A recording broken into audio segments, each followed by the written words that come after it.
Bonjour, si toi aussi ça t'intéresse de connaître les effets de la pleine lune sur l'équilibre émotionnel et physique, alors tu es au bon endroit. Pour cette capsule, j'ai choisi de vous partager euh, ce sujet. Donc, la pleine lune, c'est quoi? En fait, c'est un phénomène qui est fascinant et qui revient chaque mois et qui, au-delà de son attrait visuel, exerce en fait un impact sur nous, à la fois sur notre corps et notre esprit.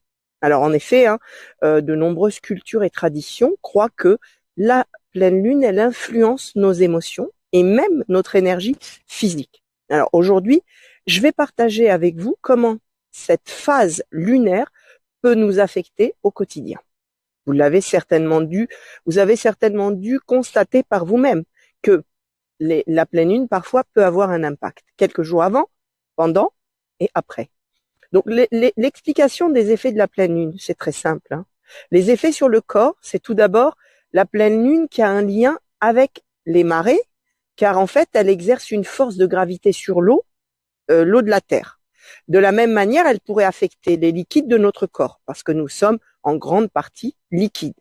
Donc certaines personnes remarquent qu'elles dorment moins bien ou se sentent plus tendues physiquement pendant cette période. Donc en effet, ça a en fait un effet sur les émotions. Du côté émotionnel, on observe souvent une augmentation de l'irritabilité ou de l'anxiété. Et les recherches sont encore divisées sur les raisons précises. Mais on pense que la pleine lune intensifie nos émotions comme si elle illuminait aussi nos états intérieurs. Donc un exemple concret et accessible, l'exemple de l'insomnie. Vous avez peut-être déjà entendu quelqu'un dire qu'il dort mal pendant la pleine lune ou en fait ça m'arrive aussi parfois. Donc certains scientifiques avancent que la luminosité ou le cycle lunaire perturbe notre rythme circadien, ce qui influence la qualité de notre sommeil, ce qui paraît logique. Donc c'est un effet de décharge émotionnelle. Donc un autre exemple de ce que j'appelle une décharge émotionnelle. On peut ressentir une montée de tristesse, de colère ou même d'énergie créative à cette période de l'année, enfin à cette période du mois. Ça peut être un moment pour réfléchir à ses émotions, parce que en fait, elles peuvent nous apporter des messages sur ce que nous vivons intérieurement. Ça peut être intéressant de se poser à ce moment-là. Il y a quelque chose d'assez fascinant dans le lien entre les cycles lunaires et nos émotions. Moi, j'observe souvent que certaines personnes ressentent une anxiété accrue lors de la pleine lune ou une énergie beaucoup plus haute, comme si tout était amplifié, augmenté. Alors, je vais vous apprendre quelques exercices pour réguler cela. C'est des exercices de respiration et de relaxation qui sont spécifiques à cette période. Donc, on va comprendre en fait les variations de notre énergie. On va faire comme un baromètre personnel. Je vais vous guider en fait pour stabiliser ces effets qui vous permettent en fait, qui vous permettront de mieux gérer les fluctuations.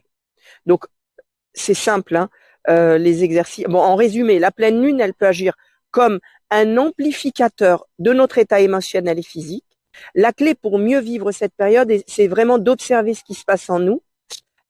Personnellement, j'aime pratiquer des exercices de relaxation, comme une respiration profonde ou des méditations afin de rester équilibré et ancré durant ces jours-là. Donc, respiration profonde, c'est j'inspire sur 4 temps, j'expire sur 8. Tout ça pour en fait remettre de la zen attitude à l'intérieur de moi.